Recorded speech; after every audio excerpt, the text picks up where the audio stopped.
College এবং বিশ্ববিদ্যালয় পড়ুয়া ছেলেমেয়েদের একটু উপরে ধরো। এটা একটি মাদক বিরোধী সংগঠন। মূলত এরা মাদকের বিরুদ্ধে বিভিন্ন কর্মকাণ্ড পরিচালনা করে আজকে এরা আনুষ্ঠানিকভাবে একটি ফুটবল টুর্নামেন্টের আয়োজন করছে। এটার প্রধান অতিথি ছিলেন হলো আমাদের সাভারের রাফপুরের কমান্ডার, আর বিশেষ হিসেবে সাভার থানা এবং ঢাকা জেলা উত্তর ডিবি দুই ভারপ্রাপ্ত কর্মকর্তা এবং আমি ছিলাম সভাপতি। মূলত আমরা সাভার পৌরবাসী প্রশাসনকে সাথে নিয়ে একটা যে মেসেজ দিতে চাই, আমরা সাভারের কোথাও কোনো রকম মাদক, সে ব্যবসায়ী হোক আর মাদক সেবনকারী হোক, এই ব্যাপারটা আমরা চাই না। প্রশাসন আমাদেরকে আশ্বাস দিচ্ছে যে প্রত্যেকটা এলাকাতেই তারা মাদকের বিরুদ্ধে যেভাবে শক্ত অবস্থান নিচ্ছে আমরাও তাদের সহযোগিতা করব, আমরা চাই।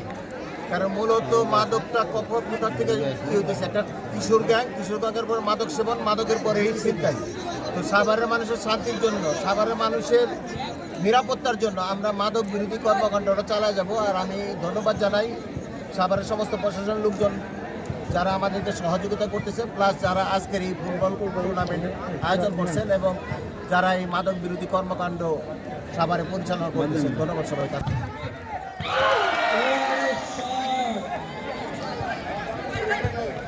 দুইটা দলেরই ভর্তি